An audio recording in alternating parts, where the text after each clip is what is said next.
Hello everybody, Ashutosh Sharma this side and I welcome you all to the official YouTube channel the Crown Success. तो उम्मीद करता हूँ सब खुश होगे, मजे में होगे, मेहनत कर रहे होगे और समझ में आ रही होगी आपको एनसीईआरटी।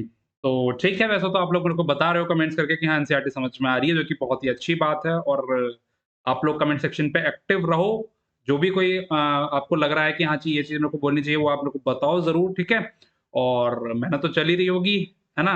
तो बहुत अच्छी बात है, आप लोग मेरे को बता रहे हो कि एनसीईआरटी समझ में आ रही है, तो ये बहुत अच्छी बात है। बहुत अच्छा लगता है जब आप बताते हो कि हाँ भाई हमको समझ में अच्छे से आ रहा है, ठीक है? तो अभी क्या है, मैंने आपको बुद्धिज़्म, जैनिज़्म पढ़ा दिया है और आपको फॉरेन इन्वेशंस मैंने आपको पढ़ा दिए हैं। 2 इन्वेशंस थे, ग्रीक इन्वेशन और पर्शियन इन्वेशन, दोनों आपने पढ़ लिए हैं अच्छे से, समझ में आ गए होंगे। अब आते हैं मौर्यन एम्पायर पर। मौर्यन, जैसे कि मैंने आपको बताया था, नंदा डायनेस्टी के साथ युद्ध हुआ था। चाणक्य बस एंड चंद्रगुप्त मौर्य। चाणक्य बेसिकली एक टीचर थे चंद्रगुप्त मौर्य के, और उन्होंने बदतमीजी जितनी भी काटे उनको थप्पड़ मारे मुँह पे और उनको उनका पूरा एम्पायर उड़ा दिया। ठीक है? तो ये चीज़ थी। तो अभी हम वो चीज़ देखेंगे, मौर्यन एम्पायर अब हम अच्छे से पढ़ेंगे, ठीक है? और टेलीग्राम से अगर आप नहीं जुड़े हो तो टेलीग्राम चैनल जॉइन कर लो, डिस्क्रिप्शन में लिंक है। इंस्टाग्राम पे भी आप हमको फॉलो कर सकते हो, वहाँ पे लेटेस्ट पोस्ट हम डालते रहते हैं। और बाकी टेलीग्राम ज़रूर जॉइन कर लो, जितनी भी अपडेट आपको टेलीग्राम पे मिलती रहेंगी, ठीक है? Okay, ready? तो बेसिकली आज की जो क्लास होने वाली है, कॉन्सेप्चुअल क्लास होने वाली है। इतना क्या कहते हैं, आज स्टोरी बेस्ड नहीं रहने वाला है, क्योंकि आपको पहले कॉन्सेप्ट क्लियर होनी चाहिए, उसके बाद आपको मैं थ्योरी अच्छे से समझाऊँगा, कहानी अच्छे से सुनाऊँगा। तो सबसे पहले आज हम जो एग्ज़ामिनेशन पॉइंट ऑफ व्यू से बहुत ज़्यादा इम्पोर्टेंट है, सोर्सेज़, वो देखेंगे अच्छे से। सबसे पहले मैं अपने नोट्स से बताऊँगा, नोट्स के बाद हम आ जाएँगे एनसीईआरटी पर, ठीक है? तो बेसिकली आज हमको चंद्रगुप्त मौर्य तक कवर कर लेंगे, लेकिन बिंदुसारा और अशोका वो हम देखेंगे आगे, ठीक है? हाँ, वो हम आगे देखेंगे। बट अभी क्या है कि हम चंद्रगुप्त मौर्य और चाणक्य को कवर कर लेंगे, क्योंकि एग्जामिनेशन पॉइंट ऑफ व्यू से बिंदुसार और अशोका ज़्यादा इंपॉर्टेंट हैं, ठीक है? ओके। तो सबसे पहले हम देखते हैं द मौर्यन एम्पायर लेसन 6, जिसमें हम पढ़ने वाले हैं आपका सबसे पहले द सोर्सेज़, फिर Chandragupta Maurya and it's achievements को पढ़ेंगे, ठीक है? देखो, अभी हम सबसे पहले बात करते हैं चंद्रगुप्त मौर्य की। मैं अपने नोट से पढ़ा रहा हूँ, पहले वो सुन लो, उसके बाद हम एनसीईआरटी पे आ जाएँगे। ठीक है? तो सबसे पहले हम मौर्यन एम्पायर की बात करते हैं, जिसका टाइम पीरियड है आपका 322 बीसी से लेकर 185 बीसी का। अपने नोट्स बनाते रहना, क्योंकि वो सबसे ज़्यादा इम्पोर्टेंट है। ठीक है? अपने नोट्स खुद बनाना। ठीक?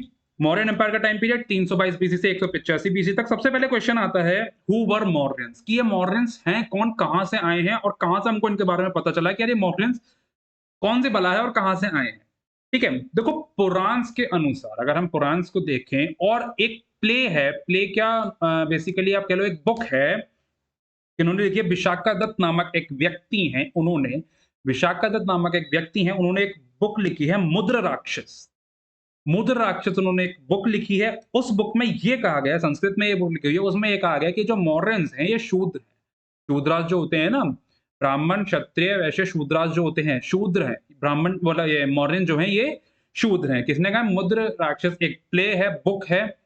और किन्होंने लिखी है ये बुक? विशाखादत्त ने लिखी है। उसमें बताया गया है कि ये एक शूद्र है, ठीक है? First point. इसके बाद क्या है, रुद्र दमन के द्वारा गुजरात में एक जूनागढ़ रॉक इंस्क्रिप्शंस है।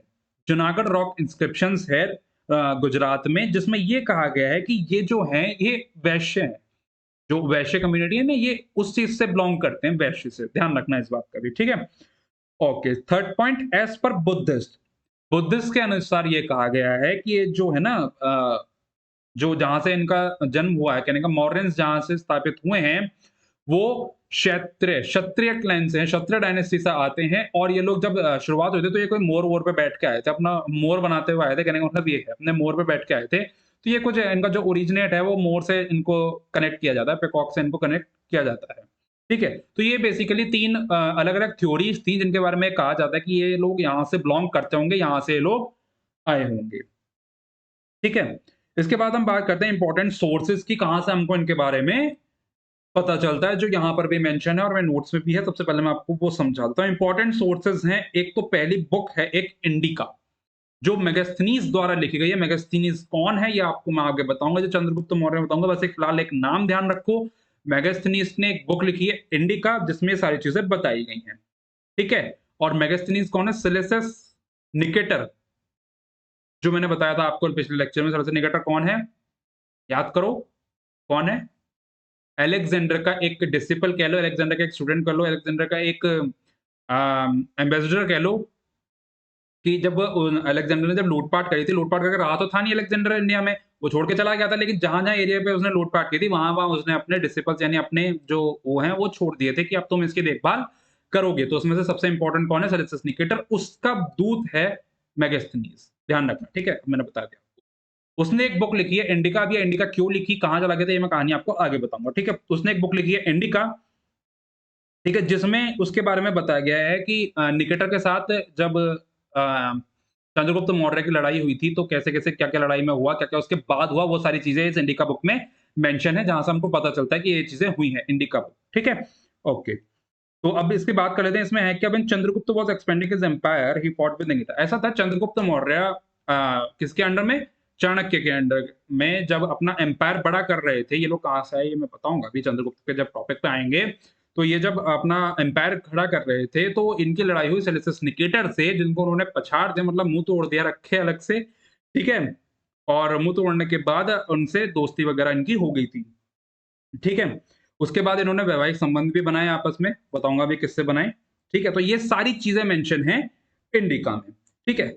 उसके बाद आती है मुद्र राक्षस, जो मैंने बताया था विशाखादत्त के द्वारा लिखी गई है मुद्र राक्षस। उसमें क्या किया गया है कि उसमें चाणक्य की लाइफ़ और चंद्रगुप्त की लाइफ़ को डिस्क्राइब किया गया है कि कैसे-कैसे इनका जीवन यापन हुआ, कैसे-कैसे इनकी मृत्यु हुई, ठीक है? और उसमें धनानंद के साथ जो युद्ध हुआ था चंद्रगुप्त मौर्य का, वो भी इस बुक में मेंशन है। विशाखादत्त की है मुद्र राक्षस, जिससे हमको पता चलता है कि चंद्रगुप्त मौर्य ने कैसे ददानंद को हराया था, ठीक है? एक फिर कौटिल्य अर्थशास्त्र भी है। कौटिल्य ने अपनी खुद की बुक लिखी थी, चाणक्य, चाणक्य ही कौटिल्य है, मतलब दूसरा नाम है। उन्होंने अर्थशास्त्र लिखी थी, जो कि आप पहला पॉइंट देखिए लिटरेरी सोर्सेस में कौटिल्य अर्थशास्त्र देख रहे हो, तो वो इन्होंने लिखी थी, उसमें अपनी लाइफ वगैरह सब कुछ बताया था। इसके बाद क्या है, कुछ हमको जहाँ से पता चला और इंस्क्रिप्शंस क्या है, हमको रॉक एडिक्ट्स मिले हुए हैं, जहाँ पर पत्थरों पे इन्होंने कुछ लिख दिया था। हालाँकि लैंग्वेज आज तक मतलब समझ में आ गई है क्या लिखा था, बट अगर आप लोगों को समझ में आती हो तो बता देना, मेरे को तो नहीं आई। मेरे को तो पता चला बस, जहाँ से मैंने पढ़ा। ठीक है? एडिक्ट्स क्या हैं? मतलब पत्थरों-वत्थरों पे इन्होंने लिख रखा था, पिलर्स वगैरह बना रखे थे, पिलर्स पे इन्होंने लिख रखा था। ओके? इसके बाद क्या मैं आपको बताता हूँ, 14 मेजर रॉक एडिक्ट्स थे, पत्थर एडिक्ट्स थे, पत्थरों पे इन्होंने लिख रखा था 14 मेजर रॉक एडिक्ट्स थे। माइनर भी हैं यहाँ पर, मेजर भी हैं, छोटे भी हैं, बड़े भी हैं, तो ध्यान रखना 14 मेजर रॉक एडिक्ट्स थे, ठीक है? जिसमें क्या कहते हैं धम्म के बारे में बताया गया था, क्या-क्या इनके लोग डिसिपल्स वगैरह थे, वो सब उन पूरा प्रिंसिपल इनका डिस्क्राइब किया गया था। इसके बाद भाब्रू, ध्यान रखना नोट्स में अगर आप मेंशन करना चाहते हो कर लो, एग्जामिनेशन पॉइंट ऑफ व्यू से इंपॉर्टेंट है। Bhabru and Bairat rock edicts, Bhabru and Bairat, BHABRU, Bhabru and BAIRAT, Bairat rock edicts हैं। अशोका के मतलब अशोका द्वारा बनवाए गए हैं। इसमें सारी चीजें बताई गई हैं। कहाँ पर है ये? राजस्थान के डिस्ट्रिक्ट जयपुर में एक जगह है, वहां पे विराट नगर करके, वहां पर ये चीजें पाई गई हैं, ठीक है? ये वाले एडिक्ट्स पाए गए हैं, ठीक है? Bhabru and Bairat rock edicts, ठीक है? इसके बाद माइनर रॉक एडिक्ट्स भी हैं कुछ, जो कि मौर्यन एम्पायर की एक छोटी-सी मतलब समरी कह लो। माइनर रॉक एडिक्ट में एक मौर्यन एम्पायर की समरी दी गई है, और उसके बाद कुछ पिलर्स हैं, वो हम एनसीईआरटी से कवर कर लेंगे। इसके बाद हम बात करते हैं विष्णुगुप्त और चाणक्य कौटिल्य की, ठीक है? विष्णुगुप्त की इसके बाद हम बात करेंगे, इसके बाद हम आ जाएँगे चंद्रगुप्त मौर्य पे। तो सबसे पहले विष्णुगुप्त को देखते हैं। अ, विष्णुगुप्त कौन? चाणक्य। चाणक्य कौन? कौटिल्य, है ना? एक ही, ये तीनों नाम एक ही बंदे के हैं। बहुत ही तेज तर्रार ब्राह्मण, जिन्होंने धमकी दी थी कि बेटा तेरा एम्पायर नहीं बचेगा। भाई बताता हूँ कैसे दी थी, ठीक है? तो अब इनके टाइम पीरियड की बात करते हैं, तो 370 बीसी से लेके 283 बीसी तक इनका टाइम पीरियड है, ठीक है? 372 283 बीसी तक इनका टाइम पीरियड है। Vishnugupta Chanakya Indian political scientist और इकोनॉमिस्ट थे, बहुत ही तेज तर्रार, दिमाग के बहुत ही तेज। इन्होंने अपने प्रिंसिपल्स बनाए थे कि कैसे लोग वालों को रहना सहना चाहिए, कैसे लोग वालों के जीवन यापन होना चाहिए। उन्होंने एक अर्थशास्त्र बुक लिखी। अर्थशास्त्र बुक में उन्होंने क्या लिखा, अर्थशास्त्र जो कौटिल्य अर्थशास्त्र लिखा हुआ है ना, इसमें इन्होंने ये लिखा कि किस तरह से एक एम्पायर को चलाया जाना चाहिए, क्या-क्या फॉर्मूला होना चाहिए, वो सारी चीजें इन्होंने मेंशन करी एक अपनी अर्थशास्त्र नामक बुक में, ठीक है? अब जब इन्होंने ये सारी चीजें मेंशन करी, तो ये देख रहे हैं कि उस टाइम पे नंदा डायनेस्टी पीक पे थी, तो वो देख रहे हैं कि ये एम्पायर सही नहीं चला रहे हैं, तो इन्होंने क्या काम करा, चंद्रगुप्त मौर्य उनके एम्पायर मतलब उनके किंगडम में जो उनका साम्राज्य था, वहां पर उनके उसमें गए, ठीक है? उनके जो प्लेस जहाँ पर वो लोग बैठते थे, वहाँ पर वो लोग गए। वहाँ पर ददानंद, जो कि उस टाइम पे एम्परर था, नंदा डायनेस्टी का जो एम्परर था, जो उस टाइम चला रहा था नंदा डायनेस्टी को, ददानंद, वो वहाँ पर उसके पास गए थे। ठीक है? उसके बाद जब गए तो वहाँ पर क्या हुआ कि उन्होंने ये अपनी अर्थशास्त्र जो है उनके सामने प्रेज़ेंट करी कि देखो ये फ़ॉर्मूला होने चाहिए, इस तरह से तुम अपने एम्पायर को रन करो। और ब्राह्मण्स बता रखा है मैंने आपको, ब्राह्मण्स उस टाइम पे बहुत ज़्यादा सुपीरियर थे, बहुत ज़्यादा इज़्ज़त थी ब्राह्मण की, अपने आप में ब्राह्मण्स अपने आप को बहुत ज़्यादा सुपीरियर समझते थे, और ब्राह्मण से नहीं सभी लोग उनको मानते भी थे। बट अब ये नंदा डायनेस्टी का धनानंद क्या है, इनका सीन क्या था, जब चाणक्य ने अपनी ये चीज़ें उनके सामने मेंशन करी तो उन्होंने कहा तू बेवकूफ आदमी है क्या बिल्कुल? मतलब इसी तरह से, मतलब उन्होंने कहा कि भाई ये पागल आदमी है क्या? भाई तू बताएगा मेरे को कैसे रन करना है? ठीक है? हम बेवकूफ बैठे हैं यहाँ पे, जो इतनी बड़ी एम्पायर हमने खड़ा कर रखा है, नंदा डायनेस्टी, हम बेवकूफ हैं, पागल हैं हम। तो इस तरह से करके उन्होंने बातचीत करी कि ये तो भग जाए यहाँ से। ऐसे करके उन्होंने वहाँ से भगा दिया। ठीक है? चाणक्य को। इस बात से अब ज़ाहिर-सी बात है, एक ब्राह्मण का अपमान हुआ है, तो ये बात दिल पे लगी। It punctured his heart. This point punctures the Chanakya. ठीक है? अब उनको दिल पे लगी ये बात, और उन्होंने कहा कि भाई, उन्होंने भरे साम्राज्य में, भरे उनके किंगडम में धमकी दी कि बेटे तेरा साम्राज्य नहीं बचेगा, अगर तेरे अंदर दम है तो तू बच के दिखा। ठीक है? तो उन्होंने कहा हाँ चल ठीक है, देख लेंगे, बहुत आए तेरे जैसे। ठीक है? तो ऐसे करके उनको अपमानित किया गया, अपमानित करके वहाँ से निकाल दिया गया। ठीक है? अब ये बात दिल पे लगी तो उन्होंने प्रण लिया कि इसका एम्पायर नहीं बचेगा, और उन्होंने इधर-उधर घूमना शुरू करा। उनको एक ऐसे बंदे की तलाश थी जो उनकी इस चीज़ में मदद करे, क्योंकि ब्राह्मण से वो फाइट वगैरह नहीं करना चाहते थे, तो वो एक ऐसे क्षत्रिय को ढूँढ रहे थे जो कि उनके लिए लड़े। ठीक है? बहुत साल ढूँढने पर फिर उनको एक बंदा मिलता है, नाम चंद्रगुप्त मौर्य। उनको एक बंदा मिलता है कि भाई इस बंदे के अंदर वो स्पिरिट है, इस बंदे के अंदर वो कलाकारी है, इस बंदे के अंदर वो कहने का मतलब है वो डेज़िग्नेशन, वो डिज़ायर है कि ये उसका पूरा साम्राज्य उड़ा सकता है। तो वहाँ पर अब जैसे की बात है भाई, तेज तर्रार थे, उनके अपने प्रिंसिपल से चाणक्य ने उस बंदे को ट्रेन करा, चंद्रगुप्त मौर्य को, और फिर इनकी लड़ाई हुई और पूरी नंदा डायनेस्टी उड़ा दी भाई साहब। जैसा कि उन्होंने उस दरबार में कहा था कि तेरी नंदा डायनेस्टी नहीं बचेगी, तो वो पूरी की पूरी डायनेस्टी उन्होंने उड़ा दी। तो देख रहे हो, दिमाग का खेल ऐसा भाई साहब, पूरे के एम्परर उड़ाए जा सकते हैं। ठीक है? आप मत उड़ाना कोई एम्परर। आप आपको यूपीएससी क्लियर करना है, ठीक है? आप मत जाना किसी एम्परर पे। यहाँ पे मैं तेरा, तू मेरी बेइज़्ज़ती कर और मैं तेरा एम्परर उड़ा दूँगा। नहीं भाई, ऐसा नहीं करना है अपने को। अपने को मेहनत करनी है, अपने को यूपीएससी क्रैक करना है। ठीक है? तो ज़्यादा इस एम्परर के बारे में सोचना, कभी मोटिवेट हो जाओ यहीं से ही कि आप रखो पेन-वेन, कॉपी-वॉपी साइड में। ऐसा नहीं करना है। ठीक है? अपने को मेहनत करनी है। उसके बाद फिर तो आपको सब कुछ चीज़ें मिल ही जाएँगी, अपने किंग हो जाओगे फिर तो, है ना? लेकिन एग्ज़िस्ट करना उस प्लेस पे, बदतमीज़ी नहीं काटनी है वहाँ बन के भी, ठीक है? ठीक हो गया, तो इसके बाद कहने का मतलब ये है कि अब उन्होंने एक बंदा तैयार किया, चंद्रगुप्त मौर्य, उन्होंने पूरा एम्पायर उड़ा दिया, ठीक है? उनको एक ऐसा था, ऑब्जेक्टिव में आपसे एक क्वेश्चन और पूछा जा सकता है कि उनको, चाणक्य को किस मतलब यूरोपियन से कंपेयर किया जाता है, तो वो मैं उसका नाम बता देता हूँ आपको, मैकियावेली। एनसीईआरटी में भी मेंशन है, इंडियन मैकियावेली कहा जाता है। मैकियावेली एक यूरोपियन है जो बहुत ही इसी तरह का बंदा था, वो भी दिमाग का बहुत तेज था। तो उससे चाणक्य को कंपेयर किया जाता है, वनडे एग्जामिनेशन में आपसे पूछा जा सकता है, तो इंपॉर्टेंट है, ध्यान रख लेना, ठीक है? मैकियावेली, एमए, वैसे तो इसमें भी मेंशन है, एनसीईआरटी में मैं आपको बताऊँगा।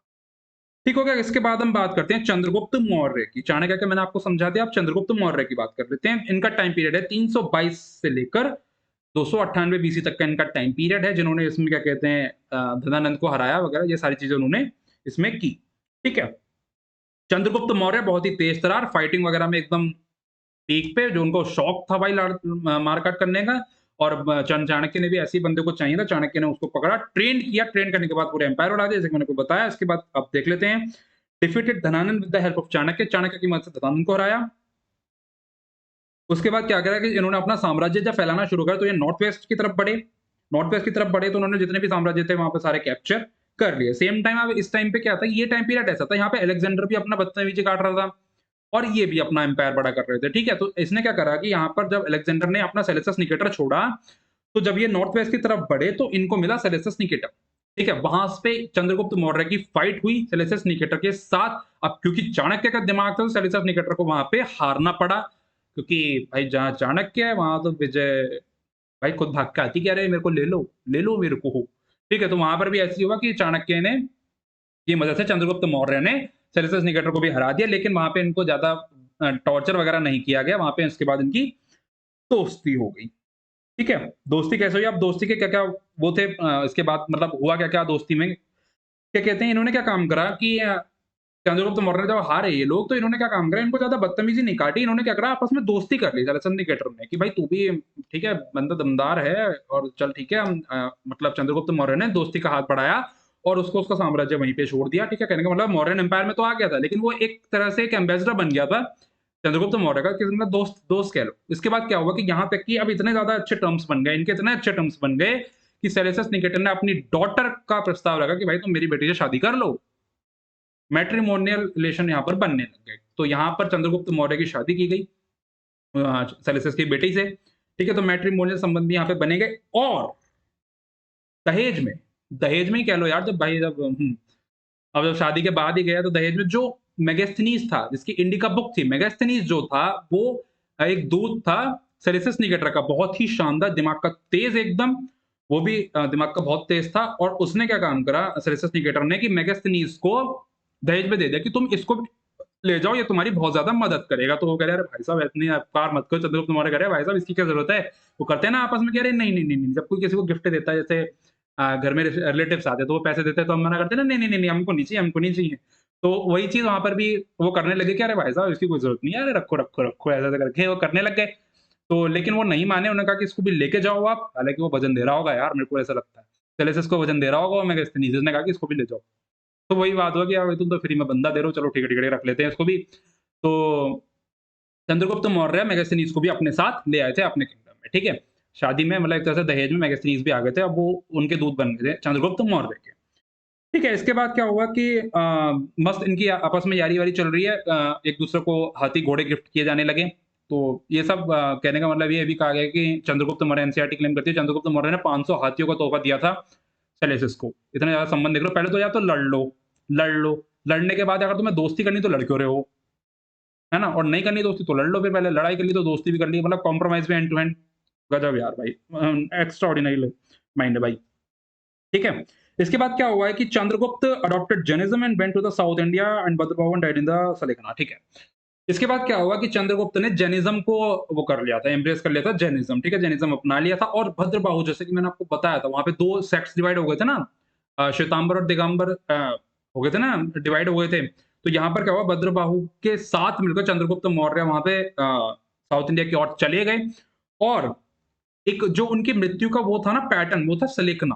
सलेकना क्या होता है? सलेकना मैं समझाता हूँ आपको, क्या कहते हैं, इन्होंने मृत्यु को अपनाया ड्यू टू सलेकना। सलेकना क्या होता है? सलेकना एक ऐसी प्रोसेस है, एक ऐसी क्रिया है करने की, मतलब डेथ की, कि सबसे पहले ये लोग ना त्याग करना शुरू करते हैं अपने चीज़ों का। जैसे कि हम खाना खाते हैं, तो उन्होंने खाने का धीरे-धीरे त्याग करना शुरू करा। फिर हम खाना खाते हैं, पानी पीते हैं, है ना? पहनते हैं और इधर-उधर हम अपने काम करते हैं, तो सारी चीज़ें इन्होंने धीरे-धीरे करके त्याग करनी शुरू करी, उसको सलेखना कहा जाता है, उस प्रोसेस को सलेखना कहा जाता है।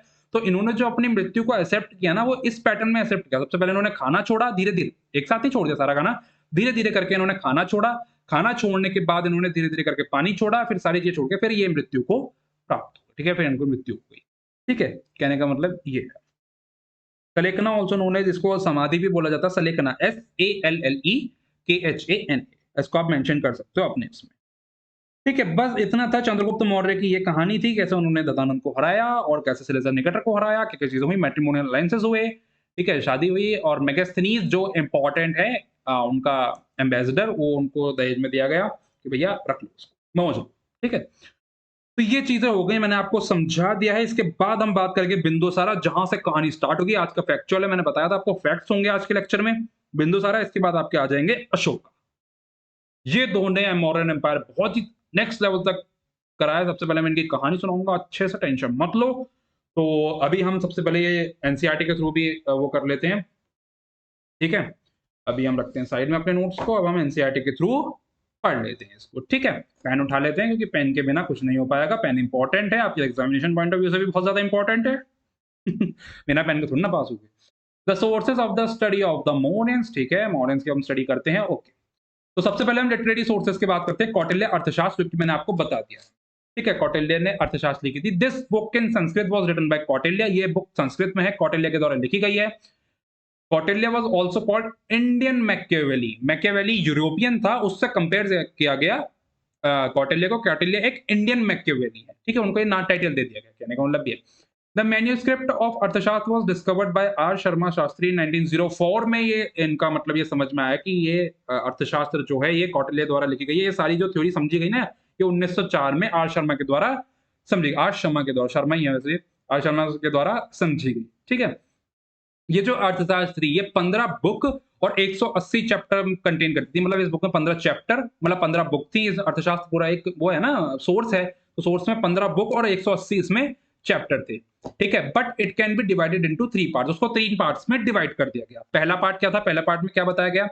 The first deals with the king and his councils. पहले पार्ट में राजा और उनके जो काउंसिल्स थे उनसे डील किया जाता था, उनके बारे में बताया गया था आपके फर्स्ट पार्ट में।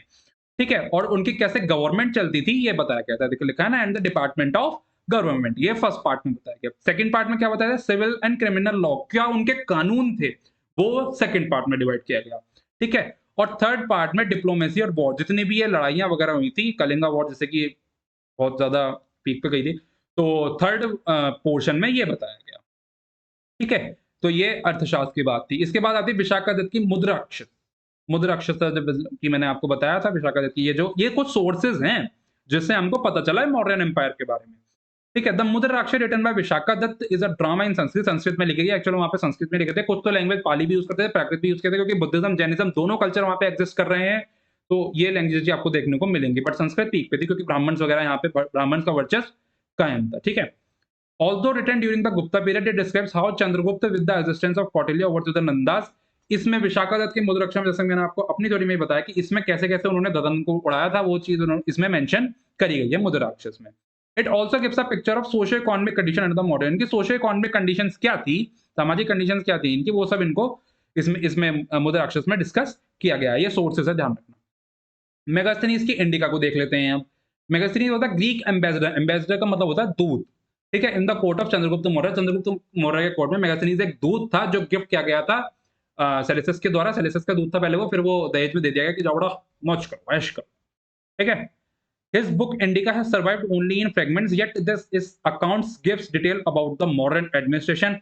मॉर्यन का क्या प्रशासन था, कैसे किस तरह से मॉर्यन एम्पायर बढ़ा, किस तरह से लोग और इसको चलाते थे, वो सब मेंशन है इंडिका में। ठीक है, इंडिका में ये चीजें मेंशन करी गई हैं। पर्टिकुलरली एडमिनिस्ट्रेशन बताया गया है। ठीक है, उसके बाद capital city of Pataliputra, particularly the administration of the capital city of Pataliputra. Pataliputra में कैसे कैसे इनका एडमिनिस्ट्रेशन चला, वो सब इसमें दिखाया गया है। ठीक है, certain unbelievable information provided by him to be treated with cautions। ठीक, कहने का मतलब यही है कि जितने भी प्रशासनिक चीजें हैं, जैसे उनका एडमिनिस्ट्रेशन चलाया कैसे गया, वो सारी चीजें इंडिका में मेंशन। ठीक है, एनसीईआरटी ने इतना ज्यादा डीप नहीं गया और इतना ज्यादा हमको डीप जाना भी नहीं है कि कैसे उनका प्रशासन चला। हमको खाली एग्जाम क्रैक करना है, तो हमें उतनी नॉलेज चाहिए। ठीक है, नॉलेज के लिए आप बेसिकली इंडिका आप देख सकते हो, कोई दिक्कत वाली बात नहीं है। बट अभी एग्जामिनेशन पॉइंट ऑफ व्यू से पढ़ रहे हैं हम, तो वो सबसे ज्यादा इंपॉर्टेंट है। कुछ और लिटरेचर भी हैं, ये तो इंपॉर्टेंट लिटरेचर है। उसके बाद अलग लिटरेचर भी हैं। Apart from these three important works, the Puranas and the Buddhist literature. Puranas में भी मेंशन है और बुद्धिस्ट लिटरेचर जैसे कि जटाक्स जो है उसमें भी मेंशन किया गया है मॉर्यंस के बारे में। ठीक है, तो सब इसके बाद हम देखते हैं आर्कियोलॉजिकल सोर्सेस, पुरातात्विक स्रोत। ठीक है, ये चीज हम देखेंगे। आर्कियोलॉजिकल सोर्सेस, पुरातात्विक स्रोत। सबसे पहले हम एडिक्ट्स के अशोका एडिक्ट्स ऑफ अशोका की बात करेंगे हम। ठीक है, कि अशोका के चित्र क्या कहते हैं। ओके, इसके बाद चंद्रगुप्त मौर्य पढ़ेंगे हम, टेंशन मत लो, बिल्कुल भी दिक्कत वाली कोई बात है नहीं। द इंस्क्रिप्शंस, शिलालेख, इंस्क्रिप्शन शिलालेख। The inscriptions of Ashoka were first deciphered. Deciphered बोले तो समझाना, मतलब निकालना, बाय जेम्स प्रिंसेप इन 1837। कहने का मतलब यह है कि अशोका का जो शिलालेख है वो सबसे पहले समझाया गया जेम्स प्रिंसेप के द्वारा 1837 में। They were written in Pali language. Pali language मैंने बताया बुद्धिज्म जैनिज्म दोनों वहां पे एग्जिस्ट कर रहे हैं, तो इस वजह से ये लिखा गया पाली लैंग्वेज में। और कुछ जगह पर ये प्राकृत लैंग्वेज में मिला है।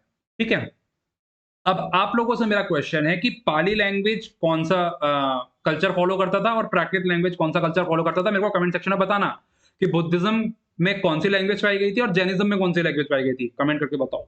ठीक है, ये क्वेश्चन है। अगर आप रिवीजन कर रहे हो तो आपको ध्यान होगा, नहीं कर रहे हो तो रिवीजन की कमी कर रहे हो आप, ऐसे नहीं होगा। रिवीजन आपको करना पड़ेगा, समझो बात को। ठीक है, सैटरडे संडे रिवीजन किया करो, नई क्लास मत दिया करो, रिवीजन किया करो।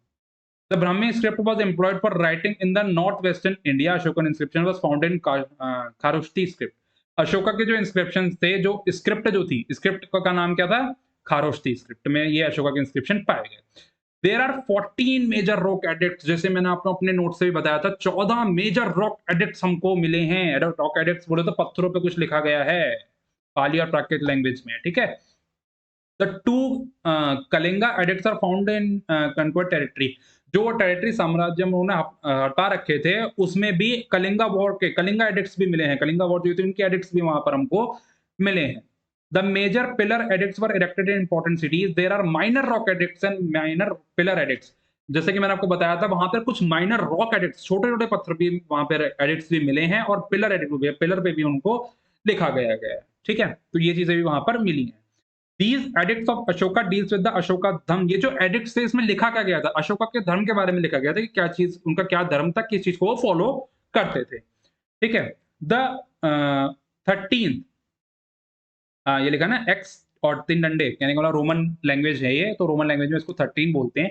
The 13 rock addicts gives detail about the war of Kalinga. जो 13th रॉक एडिक्ट था उसमें कलिंगा वॉर के बारे में मेंशन किया गया है। कलिंगा वॉर क्या हुई थी मैं आपको सब समझाऊंगा आगे, ठीक है। The pillar edict 7th give a summary of his efforts to promote Dhamma with his kingdom. कहने का मतलब ये है कि जो उन्होंने जैनिज्म अपनाया था उसका प्रमोशन के लिए जो भी उन्होंने कार्य किए थे वो 7th पिलर एडिक्ट में मेंशन है। दस the Ashokan inscription remain valuable sources. Ashoka inscription जो है वो मौर्यन एम्पायर का, मतलब अशोका इंस्क्रिप्शन में मौर्यन एम्पायर को अच्छे से एक्सप्लेन किया गया, तो ये एक इंपॉर्टेंट इंस्क्रिप्शन है, इंपॉर्टेंट शिलालेख है, ठीक है। तो ये अशोका, एडिक्ट्स ऑफ अशोका के बारे में हमने पढ़ लिया। इसके बाद हम बात करेंगे पॉलिटिकल हिस्ट्री ऑफ मौर्यंस। मौर्यों का राजनीतिक इतिहास क्या था वो चीज हम देखेंगे, ठीक है।